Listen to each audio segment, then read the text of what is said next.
नवनवीन दर्जेदार उत्कृष्ट कीर्तनांचा लाभ घेण्यासाठी आताच सबस्क्राईब करा वारकरी कीर्तन विश्व. गोकुल में पाया तुझे, वृंदावन में ढूंढा तुझे, जीवन की गलियों में मेरे शाम का ठिकाना है, शाम तेरे मिलने का सत्संग ही बहाना. आपल्याकडनं वेळ असलं म्हणत म्हणत गेल्यावर कीर्तन होऊन जाईल.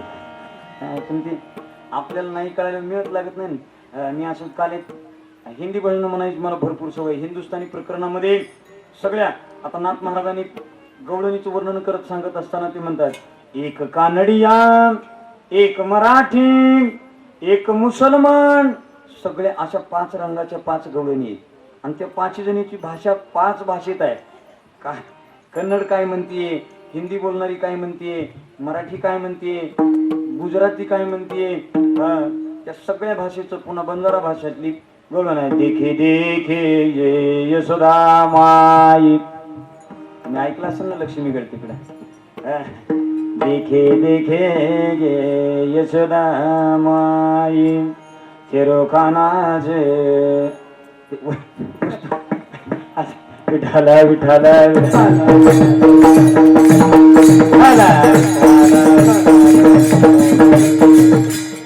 सगळ्या भाषा आहेत.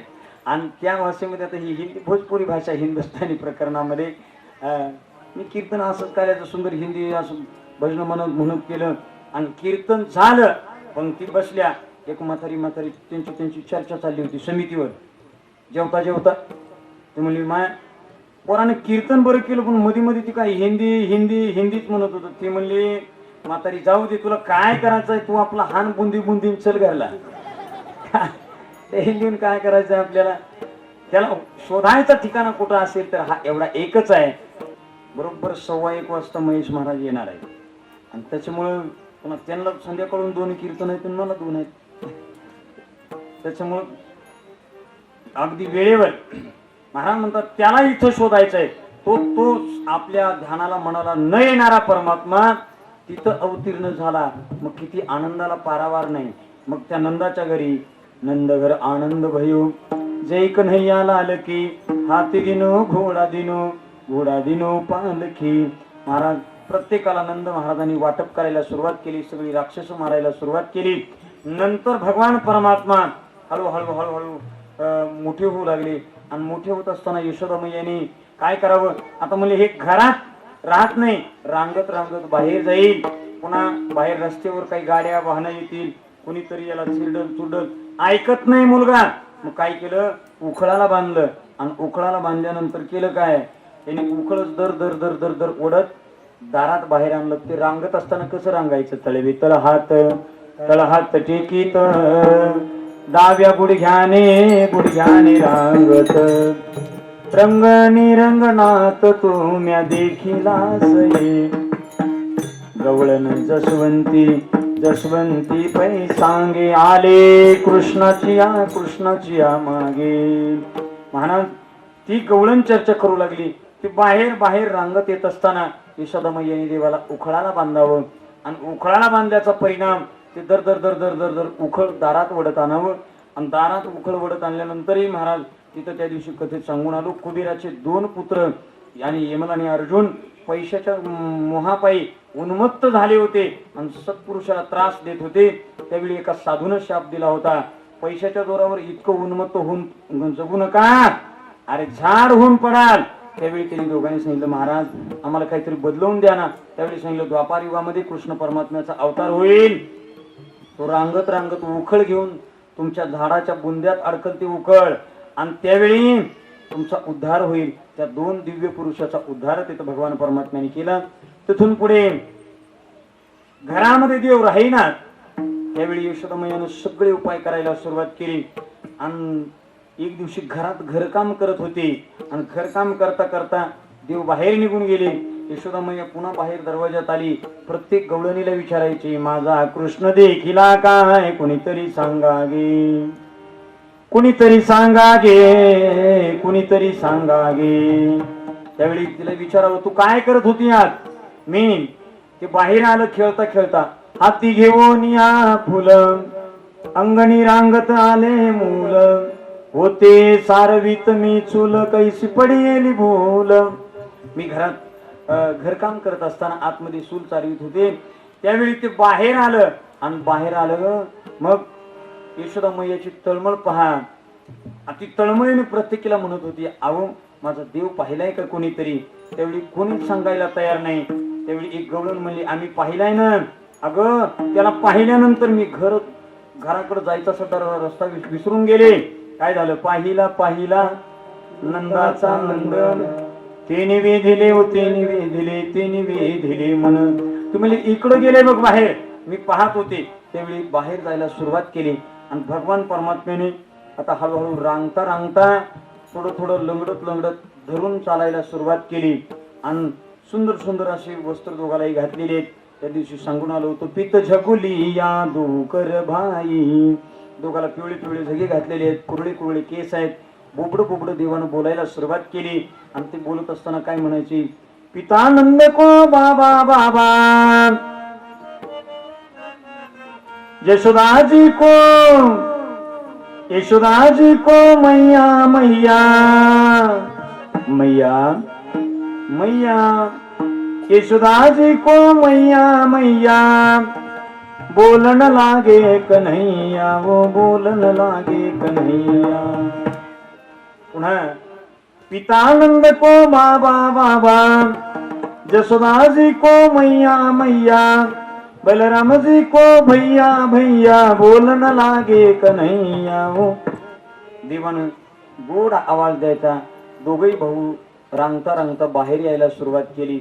आणि बाहेर येत असताना आईनं सगळ्या प्रकारानं सांगावं, घरामध्ये मागायला सुरुवात केली.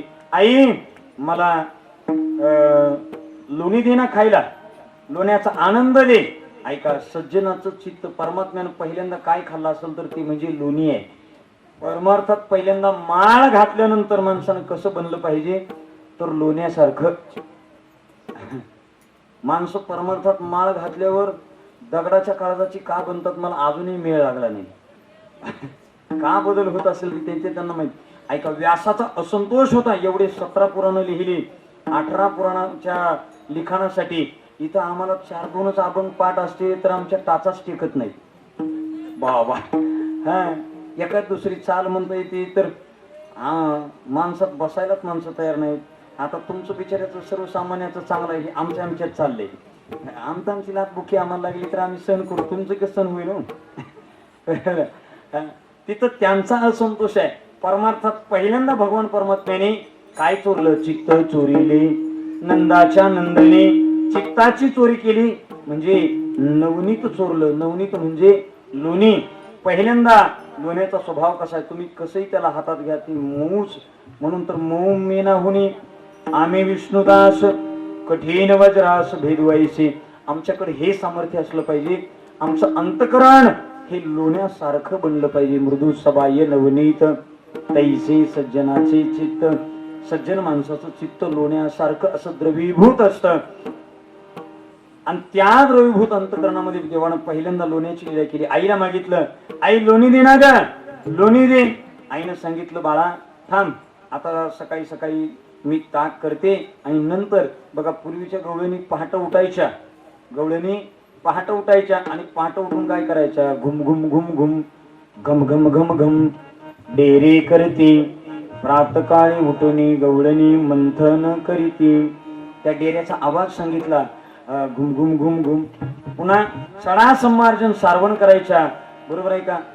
त्या गवळणी पहाट ब्राह्मी मुहूर्ताला 4, 4:30, 5ला उठायच्या. बरोबर आहे का. कुठल्या द्वापार युगातल्या गवळणी 4ला उठायच्या. आताच्या गवळणी पहाटेच्या 10ला उठतात. तिथून मग पुन्हा काय, प्रातकाळी उठून गवळणी गॅस वटा पुसिती. मग घरोघरी चुली नाही गॅसच आहे. तसं ते पहाट उठून आईने त्याच्यात लोणी करायला सुरुवात केली. आई तू लोणी देत नाहीस, देणार नाहीस, ठीक आहे. दुसऱ्या दिवशी भगवान परमात्म्यानं काय केलं, हिनं हातामध्ये रवी घेतली आणि मंथन करताना धरलं जाऊन रवीला. त्यावेळी यशोदा मैया म्हणू लागली, सोडरवीचा हात हरी रे बाळा, करू दे रे मंथना बाळा, करू दे रे मंथना. आणि ते मंथन करत असताना ऐकत नाही साई तू. आईची नजर फिरेपर्यंत भगवंताने त्या डेऱ्यात उडी मारली, कारण त्याचं नवल आहे हे. आतमध्ये जाऊन बसला. आईनं ते उनवणी टाकली, शिळवणी टाकली. कळतंय ना तुम्हाला हे? उनवणी म्हणजे गरम पाणी टाकून बघितलं, पुन्हा थंड पाणी टाकून बघितलं, लोण्याचा काही पत्ताच नाही. ती म्हणली 2 तास झाले रवी फिरवते फिरवते तरी लोणी येत नाही. काय असल मध्ये आहे का म्हणून असा हात खाली फिरवल्याबरोबर भगवान परमात्म्याचं जावळ हाताला लागलं. आणि त्यावेळी आईनं त्या जावळा सहित त्याला वरी काढला. कृष्ण काय करत होता? ती मला आई खाली बसून लोणी खात होतो डेऱ्यात. तू देत नाहीस ना. मग पहिल्यांदा सुरुवात केली घरातनं लोणी चोरायची. ती म्हणली कृष्णा अरे घरात चोऱ्या केल्यावर बाहेरचं कसं होईल? काय झालं होतं?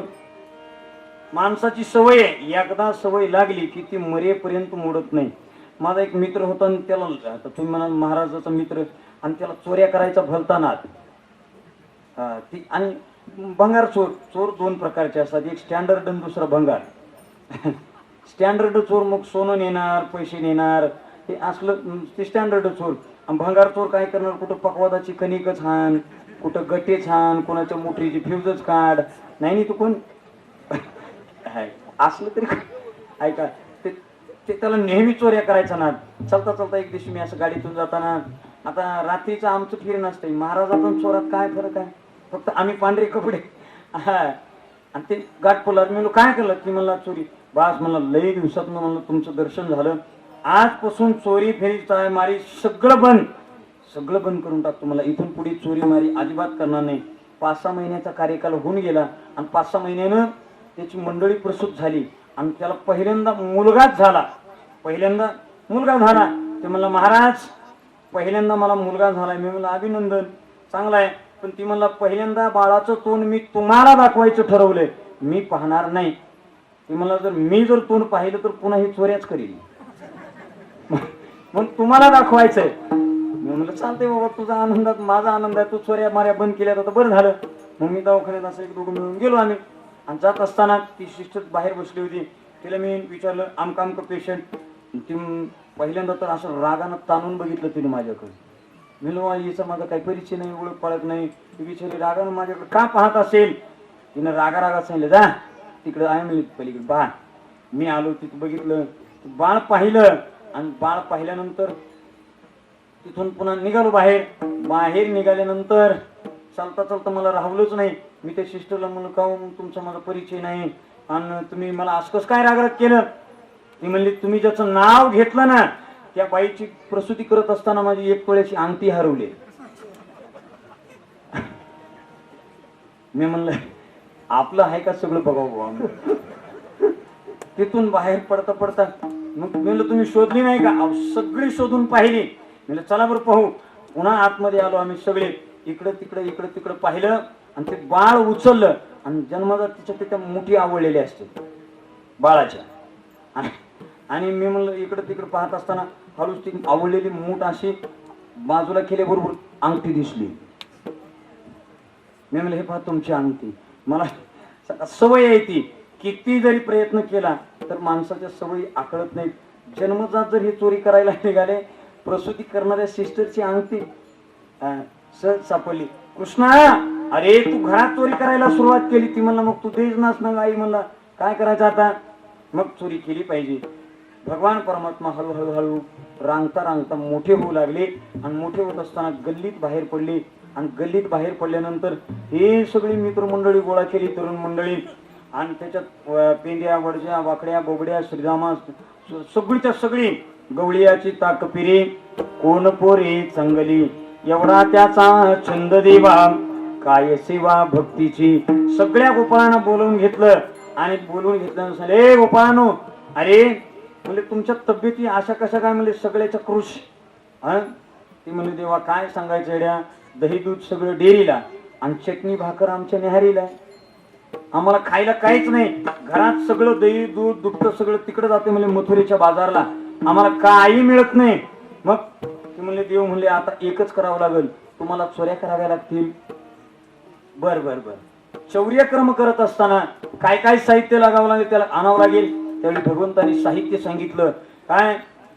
वस्त्रगाळ माती, काठी, खडे, सराटे हे घेऊन या म्हणले. ती म्हणले आता ही चोरी करायचं असलं कुठं साहित्य असते का? म्हणजे कुऱ्हाड, फरशी, भाला, पिस्तूल, AK-47 असलं लागतं म्हणजे, चाकू सैतन. तू ही वेगळं सांगतो म्हणजे देवा. ती म्हणजे मी सांगतोय तेवढं आणा. देवा चोरी कोणाच्या घरची करायची? ती म्हणले चोरी आपल्या घरची नाही, लोकांच्या घरची करायची. मी पुढारी आहे ना. ऐका, पुढारी स्वतःच्या घरचं खाऊ घालत नसतो, म्हणले लोकांच्या घरचं आणून खाऊ घालतो. चला माझ्यासोबत, मी तुमचा पुढारी आहे. तिथलं सांगतोय बरं का, गोकुळातलं. इथं नाही कोणी. नाही नाही, चांगली माणसं आहेत सगळी. मी तुमचा पुढारी आहे, चला. प्रत्येकाला आणायला सांगितलं आणि आणल्यानंतर सांगितलं, देवा म्हणजे हे सराट्याचं काय काम, काठीचं काय काम, या वस्त्रगाळ मातीचं काय काम आणि या खड्याचं काय काम, प्रत्येकाची कामं सांगितली. जर समजा आपण ज्या घरामध्ये गेलो, त्या घरामध्ये गेल्यानंतर आपल्याला नेमकं दही दूध हे ताकाचे हे डेअरी माठ कुणीकडे माहीत नाहीत. मग खडा उचलायचा आणि खटकन इकडे इकडे फेकायचा. डब डब असा आवाज आला की समजायचं इकडं मटेरियल आहे, इकडे आहे. म्हणून या खडे तिथं गेल्यावर टाकायचे. बर बर बर. मग ही काठी कशा करता? जर समजा असं शिंकवरी अडकवलेलं असलं, आपण गोपाळ लहान आहात ना, हाताला जर आपल्या नाही आलं तर काठीनं खालून त्याला ढोसायचं आणि दही दूध पिऊन मोकळं व्हायचं. असं ठीक आहे, काठीचं काम सांगितलं. देवा म्हणले मग हे सराटे कशा करतात? जर समजा आपल्याला खाण्यापिण्यात थोडा उशीर झाला आणि घरातली गवळण मालकीन उठली आणि पळत आपल्या अंगावर मारायला आली की ही सराटे उचलायचे आणि तिच्या पायात फेकायचे. सराट्याचा गुणधर्म असा आहे, सराटा कसाही पडू द्या त्याचं एक टोक वरीच राहणार. माणसं किती कीर्तन भजन ऐकलेली असू द्या, एखाद्याचा स्वभाव त्या बदलणार नाही म्हणलं की बदलणारच नाही. एक काठा कायम वरी असणार. म्हणजे ही सराटे तिच्या पायात फेकायची. पेंड्या म्हणला शँडल घालून आली तर तवा नव्हतं, पण पेंड्या बाकीच बोलू नको तू. हे पाय तिच्या पायात सराट टाकायची. तेव्हा म्हणजे वस्त्रगाळ माती कशा करतात? यदा कदाचित ती चप्पल घालून जर सराट्यावरून आलीच तर ही काय करायची? माती तिच्या डोळ्यात फेकायची आणि पळून जायचं. प्रत्येक गवळणीच्या घरी जायला सुरुवात केली. एका गवळणीच्या घरामध्ये गेले, सगळं खाल्लं. पण जात असताना देवानं क्रिया सांगितली होती, आपल्याला या गवळणीच्या घरात उतरायचंय ना तर सगळ्यांनी डोळे झाका. सगळ्यांनी डोळे झाकले आणि डोळे झाकल्याबरोबर सगळे गोपाळ त्या गवळणीच्या घरात. नवल केवडे केवडे नकळे कानोबाचे कोडे, सगळे गोपाळ त्या गवळणीच्या घरात आले आणि देवानी सांगितलं उघडा डोळे. डोळे उघडले. गोपाळ म्हणले हे कसं काय घडलं बाबा? आपण वाड्यात आलो का वाडा आपल्यात आला? आपण होतो कुठं? हे झालंय कसं? ती म्हणले देवानं सांगितलं बाकी काही करायचं नाही, तुम्ही फक्त हे खायचं काम करायचं. खाल्लं सगळं आणि त्यावेळी सगळ्याला सांगितलं आता झाका डोळे. डोळे झाकत असताना पेंद्यानं अर्धी उघडी ठेवली, अर्धी उघडी ठेवली. ती मला नेमकी ही हात चालाकी गौड बंगालीची विद्या ही प्रसिद्ध, शिकवणी पोरी प्रबुद्ध केली. म्हणजे ही नेमकी कोणती कला करते पाहावं तरी. म्हणून पेंद्यानं अर्धेच डोळे उघडे ठेवले. अर्धे डोळे सगळेच्या सगळे गोपाळ बाहेर निघाले. अण्णा त्या मालवदाला सवनं असते, बरोबर आहे का? त्या सवण्यात अर्धा पेंद्या खाली अडकला आणि अर्धा वरी अडकला. पेंद्या गवळण आली, काठीतून खाली मारायला सुरुवात केली. त्यावेळी कृष्णाला आवाज दिला, ए देवा, अरे सोडव रे बाबा, खालनं काठीनं मारते ती गवळण. देव म्हणले झाकतो का अर्धे डोळे? कीर्तनाला बी आलं तर अर्धे डोळे झाकलेले ना अर्धे उघडे असलं कुठं ऐकणं असते का? ज्ञानोबराय सांगतात, अंगी अंग मोडामोडी कार्य जाती अनावडी, नुसदेची परवडी जांभयांची. इथं बसल्यावर बी विनाकारण उग बसल्या बसल्या जांभळ्या देणं, मग हे लक्षण कशाचं आहे? त्याच्या परीक्षेचं आहे. सोडव देवा, झाकशील का पेंद्या डोळे अर्धे? ती मला नाही, याच्या पुढे कधीच असली चूक करणार नाही. देवा वाचव.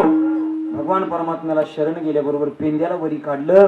त्या गवळणीच्या तिथून निघाले. प्रत्येक गवळणी वैतागून जाऊ लागल्या. एक गवळण दारातच बसली, रात्रभर जागत बसली. कृष्णा, आमच्या घरी येऊन दाव बाळा, तू आता तू सगळ्याच्या घरी चाललास ना, आमच्या घरी येऊन दाव. त्या ती काय म्हणली, पेंद्या घ्या म्हणली गवळणीचं घर नंबर लिहून.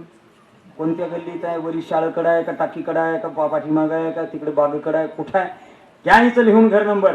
तिचा घर नंबर लिहून घेतला आणि तिथं काय केलं, घर पाहुणे एकांताचे नवविध नवनीताचे. एकांताचं घर भगवान परमात्म्यानं पाहिलं आणि आतमध्ये प्रवेश केला.